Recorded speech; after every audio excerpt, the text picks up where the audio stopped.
excited to be here. We are seeing some beautiful faces out there. Did you guys know how beautiful you are? You're all very beautiful. You are all beautiful because beauty comes from within. How many of you guys are happy? Are you happy? If you're happy and you know it, clap your hands.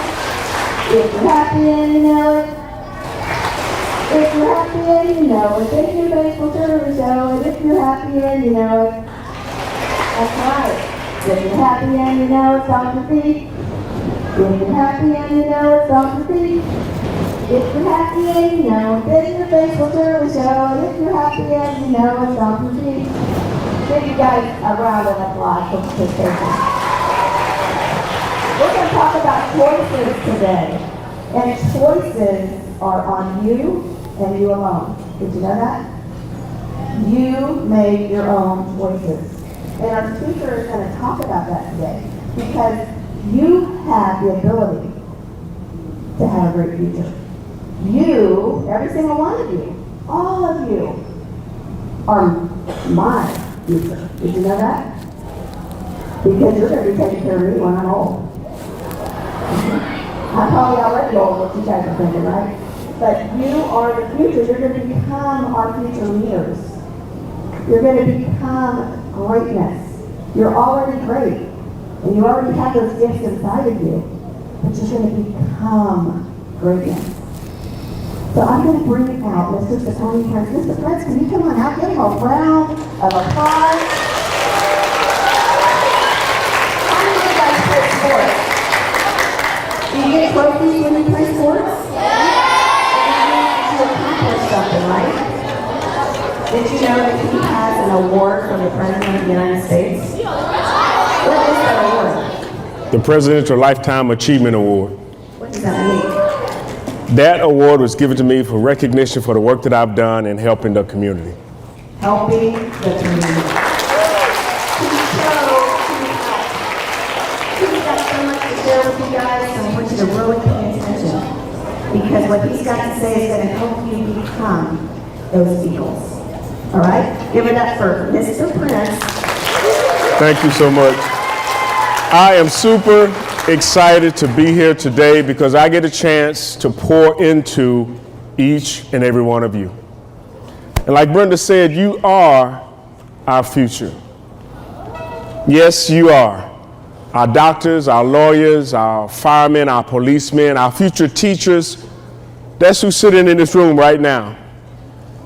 And if parents and if teachers and if the grown people now fail to recognize that, we set ourselves up for failure. But the fact that you're in here and the fact that you have people in your life that really care about you, that helps you to understand that we know your value. I remember hearing a statistic one time that said that children are 40% of our population, but they are 100% of our future. You're 40% of the population now, but you're 100% of the future. And we recognize your value and what you mean to us. If we fail to take care of you, you'll fail to take care of us. Making a transition into middle school can be challenging. There are so many things you have to consider. Some of the friends you had when you were younger, they aren't going to be here. They may go to another school, they may even move. You have to make new friends. And I love the activity that y'all just did because it gave you a chance to meet some people. And I know sometimes it's out of your comfort zone. You like hanging out with people that you know. But I tell people all the time, the only way you can grow is to surround yourself with like-minded people who think differently. Because that's how you learn something new. Now, when I say like-minded, I mean people that are going somewhere. They have a goal. They have something that they're trying to accomplish, something that they want to do. Never surround yourself with people that don't have any aspirations, any goals. And I don't care how small it is. If they have a goal, something they're trying to accomplish, that means they have a mission. That means they have something that they're focusing on. And you know, you talk about the eagle. The eagle really doesn't have a whole lot of competition.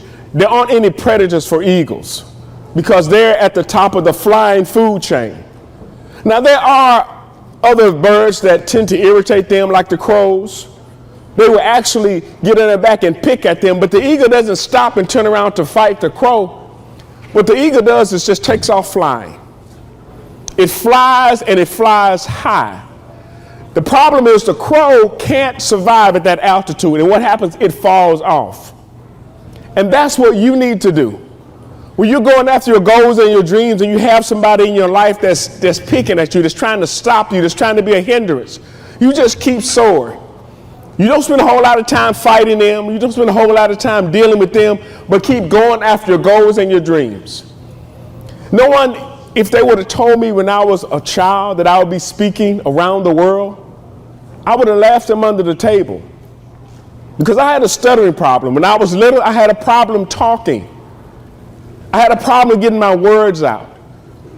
But I wasn't going to let that problem stop me from going after my goals and my dreams. I had so much I wanted to share. My mind was always racing, always running. I had so much in me that I wanted to get out that I actually started forcing myself to read in class. I started volunteering for stuff. I started doing that because I knew that I had something that I needed to share. And it wasn't just something that was serving me. I knew I could help people. I knew I could help them get to a better place and a better space. Whenever I learned something, I could teach it. If you have a hard time teaching something, it's probably because you haven't learned it yet. How many of you have younger sisters or brothers? By a show of hands. Okay, all right, man, that's a lot of y'all. That means that you have somebody that's looking up to you. There are things that you can teach them, things that you can show them. Maybe it's something as simple as tying their shoe or helping them learn how to ride a bike. Or maybe just do simple math. There are things that you can teach them. But if you don't see yourself as valuable to them, you won't learn more. I oftentimes tell people all the time, I know about 10 minutes more than you. Because I keep learning, I keep growing. But if I ever stop, somebody's going to pass me. But I'm not in competition with anybody but who I was yesterday. We talk about becoming the best you. And that means that you spend time working on yourself. It could be with your health. It could be with your academics. It could be with your relationships. You can spend time becoming the best version of yourself. But not only that, but you're teaching somebody. Y'all just raised your hand and said you had younger sisters and brothers. They are watching you. How you did with conflict. How you did when you're upset, when you're frustrated. How you did when you don't feel like things are going your way. What is it that you do? They also see how you react when you do something great. In fact, like Ms. Breer talked about getting an award, getting a trophy. Do you let it go to your head? Do you always walk around showing it, this is what I won? Or do you celebrate that moment, but what's next? What's the next thing you're going to accomplish? That's how you get higher. That's how you soar. I was telling this guy one time, I said, would you live in a house that only had one nail holding everything together? He said no, because if that one nail comes out, the house collapses. In our life, we have goals, and those goals are like those nails. And you keep hammering at those until you have something that's worth standing. I would never want to live in a house that was held together by one central piece. There are so many things you can do to make your life better, but you have to do them consistently. You can't just start and stop. You have to keep going. I talk about consistency a lot because I know how important that is for success. Because you can't be successful without consistency. But you can't have consistency without commitment. You have to commit to having a better life, to being a better person, to being an example to those around you. You have to commit to that, because that commitment is what drives your consistency in doing it day in and day out, when it's popular and when it's not, when you feel like it and when you don't. But if you are consistent over time, you can't help but be successful. Talked about sports and people playing sports. You have to have a commitment to play whatever sport it is. But then you have to consistently show up to practice so you can practice and get better. You don't get perfect, you get better. So that consistency is what leads to your success. You start to win games. And if you're good enough over time, you'll become a legend. You'll leave a legacy. So many people, they want to be known. I want to be famous. Okay, what do you want to be famous for? Some people are not famous, they're infamous. That means that they're on the wrong side of the law. They're known for the wrong things. They made the wrong choice. And the difference between the hero and the villain is choice. Most of the times, heroes are born out of pain. They're born out of pain. Something happened that hurt them, and they became a hero. But villains are the same way. They've had something happen to them, and they decided they were going to be a villain. So the villain said, the world hurt me, I'm going to hurt it back. That was their choice. The hero said, the world hurt me, I'm not going to let it hurt anybody else. We all have a choice as to what it is we can do to make the world a better place. The question is, are we going to make the right one? Are we going to make the right choice? Are we going to choose the right friends? Are we going to have the right people around us?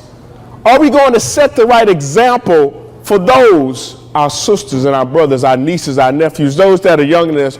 Are we going to set the right example? Or are we going to lead them down the wrong road? Are we going to be the ones that forget that somebody's watching us, that somebody's dependent on us, that somebody's looking to us for an example of how we're supposed to live, how we're supposed to treat each other? We all have that kind of influence. And I know that's the word we hear a lot today about influencers, people that are influencers. But we have an opportunity to influence people to do something positive. And leaders are influencers, but influencers are not leaders. Influencers just put you up to do something, and whether or not it goes good or bad, they don't take any credit or responsibility. They just influenced you. I had people in high school that were I had a friend, he would put me up to do stuff, and then when I got in trouble, he would step back and like, I didn't do it. I didn't make you do it. He was influencing me. But when you are a leader, you lead by example. You understand that you have a responsibility to those people that are around you, your classmates. And believe it or not, there are people that are older than you that look up to you. They look up to you because they remember when they were your age, a lot of stuff that y'all are doing, they didn't even have a clue about. They look at you and they see that you're going to go further than they ever went. And they are proud of you. I remember my youngest son, he's 16 now, but he was 10 at the time. And I was doing an event in Mobile, Alabama, my hometown, and I was at a hotel that was less than a mile from my house. And I forgot something. I left something at the house, and I was like, okay, I have to go back and get it. I only have one chance, one opportunity to do this. And so I was getting ready to leave, and my 10-year-old, he was 10 at the time. He said, Dad, can I ride with you? I said, come on, son, let's go. So he gets in the car, and I'm on my way home, and I'm driving. I'm trying to make sure that I don't forget anything, and I'm thinking about all the stuff I need to get. And without even having a conversation, without being prompted, my 10-year-old son looked at me. He said, Dad, I'm proud of you. And when he said that, I stopped, not driving, but on the inside, because I realized he was looking at me. He was looking up to me. I realized the impact that I had on his life in that moment. Why is it that our heroes have to be the ones that are on the movie screens and TV screens and Instagram and magazines? Why can't our heroes be our parents, our grandparents, our older sisters and brothers? But then the question comes, why can't you be the hero to those that are behind you? When you realize you have an opportunity to make an impact, like I could tell my son, you can do whatever you want to do, you can be whoever you want to be, but then when he looks at me, what am I doing? Am I setting the example? or am I just pushing them up to do it? Am I leading, or am I just trying to influence? Now, I know some people say, well, I don't have a chance to lead anymore. I can't, and you can't encourage somebody. But what type of difference could you make if you could actually show them? If you could show them what's possible. Y'all are about to join an amazing school. You have an opportunity to take this place to a whole new level. The question is, what are you bringing? What are you bringing? Are you bringing excellence? Are you bringing a determination to be better? Are you bringing an opportunity to help somebody else? Are you going to show somebody this is what it means to be an eagle? This is what it means to soar. This is what it means to take adversity, even though people are nitpicking it, people are trying to tear you down. This is what it means to soar, to keep going in spite of what you're facing, in spite of what you're going through. Are you going to show them that? Because anybody can talk. Anybody can say, I'm going to do this or I'm going to do that. But what are we doing? What difference are we making? Whose lives are we making better? That award I got, it means nothing if I'm not actually doing it. It means nothing if I'm not actually living up to what is Lifetime Achievement Awards. And my life isn't over. I didn't just stop once I got it. Okay, I'm done, I'm finished. I'm not helping anybody else. No. Because I was committed, and I am committed to helping people to get to a better place. And that doesn't stop just because I've gotten an award. Somebody once said that the top of one mountain is the bottom of the next. Just because you made it to a certain point in a certain stage in age in life, don't mean that you stop growing. And even if you can't do it, I've already told you, you can teach it. You can influence those that are coming behind you. You would really be surprised how much they look up to you, your sisters and your brothers. You would be surprised what they thought about you if they were given an opportunity to really tell you just what you meant to them. They are looking at you. They are modeling your behavior, how you treat people. They're looking at you for the example. Anytime you get an actor that's going to be playing a role, they spend time studying that role. If you want to be a fry cook, you go to a place where they actually have people that are cooking, and you watch how they cook, some of their mannerisms, how they talk, so that when you are acting, when you step into that role, you know what to do. If you're going to be a politician, you watch them and you see what they do and how they act, so that when you are in front of the camera, you know what to do. Well, life is not about acting, but it's about doing. But you still have an opportunity to look ahead, to look and see who you want to be, where you want to be, what you want to be doing.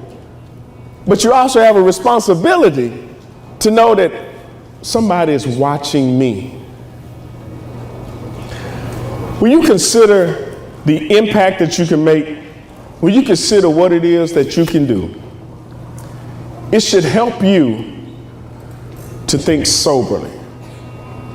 It should help you to understand that somebody is depending on me.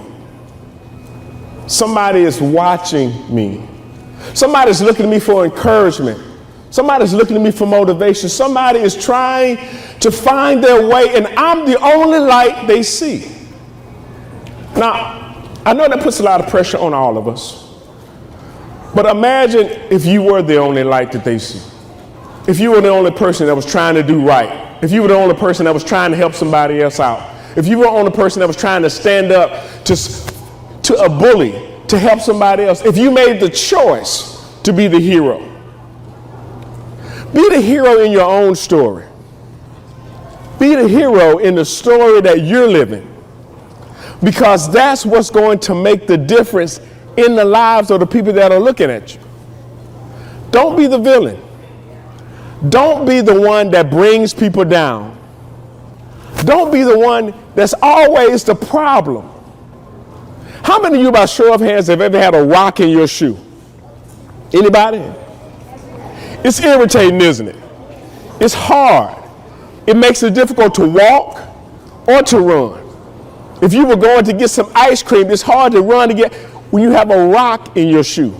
If you were trying to get away from a dog, it's hard to do that when you have a rock in your shoe because it's irritating. Don't be the rock in somebody's shoe. Don't be the little irritant that keeps them from getting where they're supposed to be. Don't be the rock in your class. Don't be the thing that irritates the people, that causes them to not want to do better. If anything, you can have an opportunity to be the example, to be the encourager, to be the one that helps. And you know what? The teachers would appreciate you even more. First of all, they care about you because they're here. They're here helping you to become the best version of yourself. So they care about you, but they would appreciate you even more if you were to help them help other people. I was sharing with the group earlier about a question that I asked my former business partner. And the question was, if you were a business partner, would you want to partner like you? Now notice the wordings. I said, if you were a business partner, would you want to partner like you? And the reason I asked him that question was because he wasn't engaged in the business anymore. He had lost interest. And I tried to get him involved. I had tried to give him more stuff to do, and yet he stopped doing it. So I had to have a meeting with him and had to ask him that question. And when I asked him that question, he sat there for 30 seconds and went. And he said no, because he realized he wasn't doing what he was supposed to do. Well, from that question, I came up with what I like to call a one-size-fits-all question. And that is, because see, before I could ask him that question, I had to ask it of myself. If I was a business partner, would I want a business partner like me? And my answer was yes, because I knew what I was doing. But I've used that question in so many cases. I've used it with my family. I've asked my children, if you were a parent, would you want to raise a child like you? That made them look at themselves. But before I could ask them that question, I had to ask myself, if I was a child, would I want to be raised by a parent like me? That's what really caused me to really look at myself. But in fact, when I say one size fits all, this even goes for teachers and students.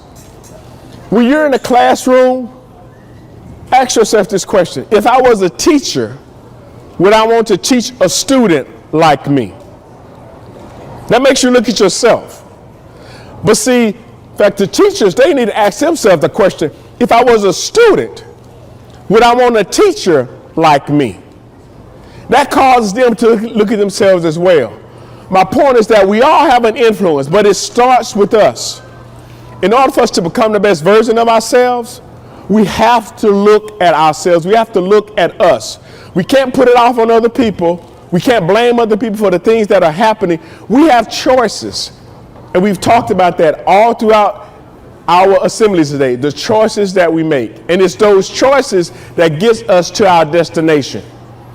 How many of you have ever used a GPS? Or been in a vehicle that had one?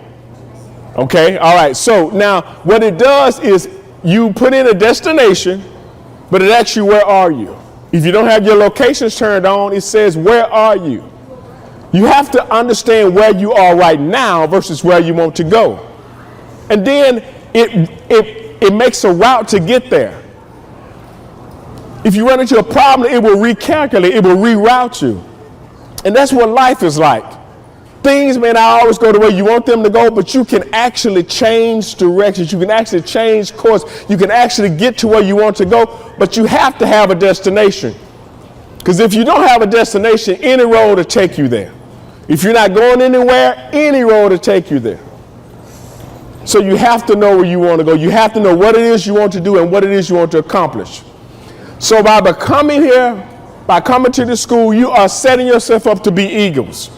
And eagles soar. They soar. They don't run around in the chicken yard. They soar. What I want you to do is I want you to know you have an opportunity to soar. You have an opportunity to do better. You have an opportunity to get to a place to where other people can look up to you. And with that being said, I want to ask Brenda to come back up so we can finish out. Are you an eagle? Are you ready to be an eagle? Are you ready to be an eagle? I believe they're ready. I think they're ready too. All right, clap for yourselves, guys.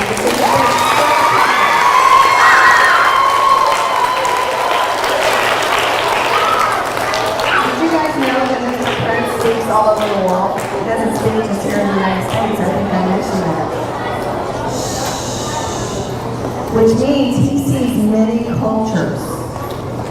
He sees many races. He sees many environments. But the one thing that he sees is the environment that he creates for himself. Yes. Did you know you can create your own environment? Yes. Talk about what that looks like.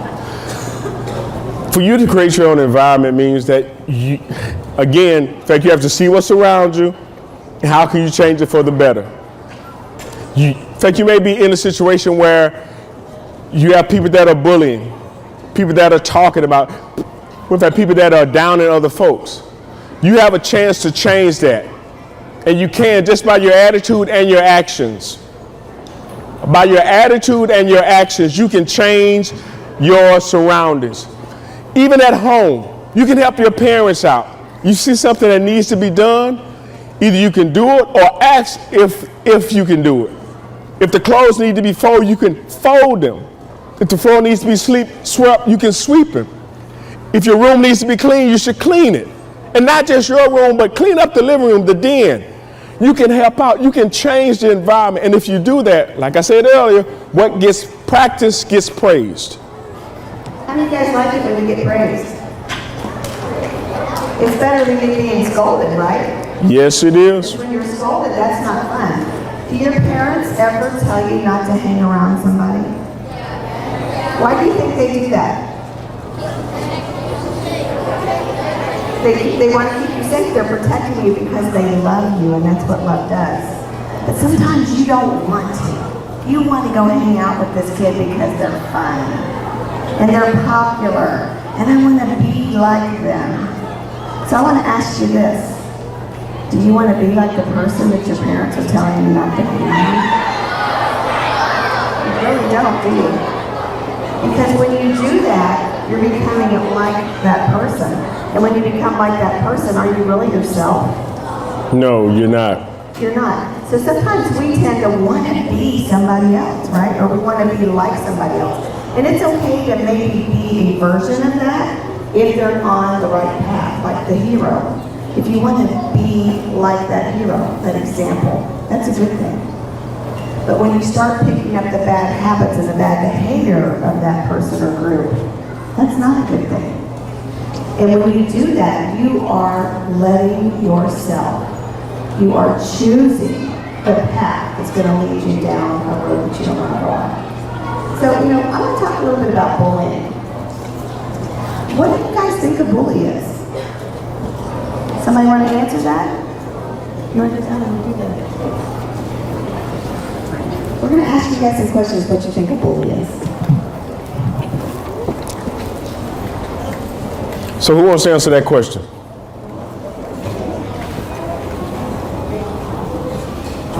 Stand up, stand up. A bully is somebody who's like putting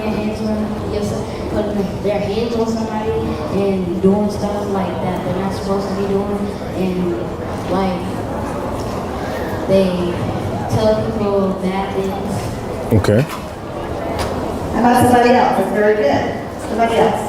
I'm gonna let you pick. All right, well. So a bully, he talked about putting hands on somebody. How about you? What's your definition? So a bully is a person that is rude to you continuously and does it over and over again. Okay. Rudeness. Somebody that's rude over and over again. Absolutely. A bully is someone who's lower than you.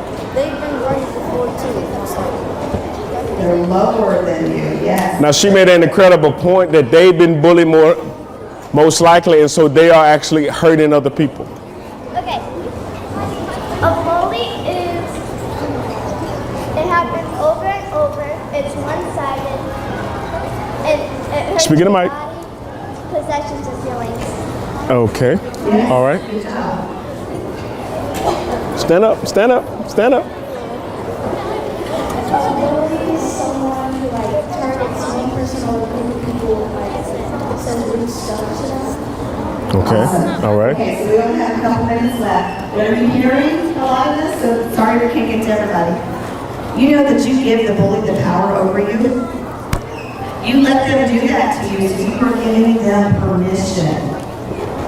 Do you know that most bullies are not happy? We talked about happiness earlier, right? We're saying they're not happy, they're miserable. So they want to pick on others to make themselves feel bigger and bad in a way that's strong with the thing. So do you also know that when you are rude to somebody, that's a version of bullying? When you ignore somebody, that's a version of bullying? When you are just flat not nice. So, you know, this is about choices. Choices matter. And when you make the right choices, you choose to become what? The hero. That's right. The hero. Is the bully the hero or the what? The villain? The villain. What are you going to be? Say, I'm a hero. I'm ready to be an eagle. I am respecting myself. All right, so Dr. Monroe has given us the time's up. What's going on tonight in basketball? Bring yourself up. Future Eagles. Miss Grace, am I allowed to share are they allowed to come to the basketball game after school? Future Eagles, I am going to tell you that there's going to be an amazing basketball game today, right here. And your homework, in addition to whatever your teachers give you, is to tell your parents that you have to come back to Caroline Middle School today. What time does the game start, Mrs. Grace? At 5 o'clock. I'm going to pray that the buses get you home on time. I know the teachers are looking at me right now. But if you can come back today at 5 o'clock, there's going to be some virtual reality games that you can play with those cool goggles, all about bullying. And at halftime, there's going to be some special surprises. So, what is your homework when you get home? To tell your parents to? Exactly. Because we're all going to celebrate our Eagles today after school. I'm going to have our Eagle principal come up.